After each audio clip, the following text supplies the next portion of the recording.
Hey everybody, welcome to another Fun in 5. Bringing you today a game called Stone Age by Z-Man Games. Stone Age is a game that our family discovered, I think it was about 2 years ago, and we've played it a lot at the table. We've had a lot of fun with it. It's a neat worker placement game. It's kind of like some people might consider it a gateway game into more in-depth worker placement games, and we've had fun with it. So let's talk about why. First thing is, I love the fact that you have so many choices to develop in this game.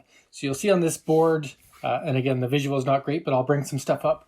But you have a lot of different ways that you can develop kind of your Stone Age civilization, whether it's making additional meeples by placing 2 meeples there and actually producing another one. Cool mechanic, by the way. Or whether you want to develop your tools, kind of your hammers, your trades, a development of your nation's capabilities, and it actually improves all of your abilities the rest of the game. Or if you want to increase your food capacity so you don't have to generate as much food each turn.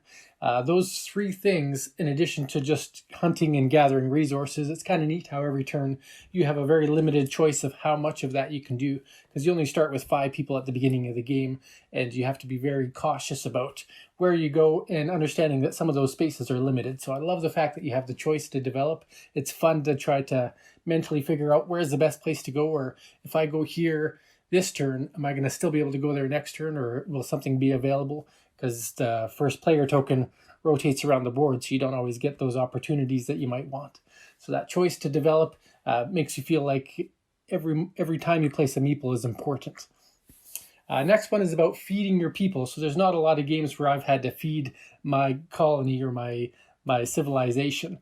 And it might sound like, well, that doesn't sound fun at all, but it's an interesting way.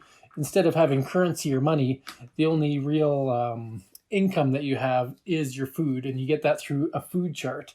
So it's fun to try to plan out what's the least amount of food I have to generate to survive this turn without having to expend other resources or wasting potential points in the game.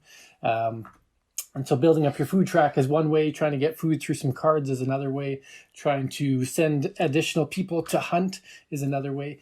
So just trying to manage that diminishing returns resource, or get to a point where you will get enough at the end of every turn so you don't even have to worry about it anymore. You kind of self-sustain your civilization if you build your food enough to match your people. Keeping in mind that the more people you make, the more you have to feed them. So it's an interesting balance there. So I love that part of it. Third part I think I enjoy is about the building your resources or managing your resources. So you have wood in this game, you have bricks, you have stone, and you have gold. And each of those can be used to purchase things like these cool tiles here, which are worth lots of victory points.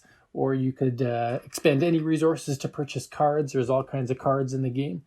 And you can also use them to make up for food that you don't have. So just managing those resources, deciding when you want to do it, and the way that you gather those resources has a bit of luck in it as well. All right.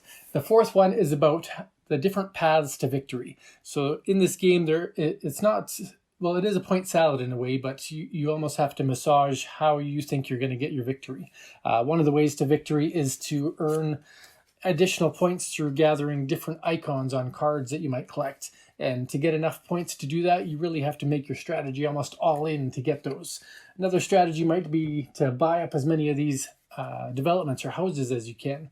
And you may even make it one of your goals to get rid of a pile first to end the game faster, so that maybe your opponent's strategy gets affected.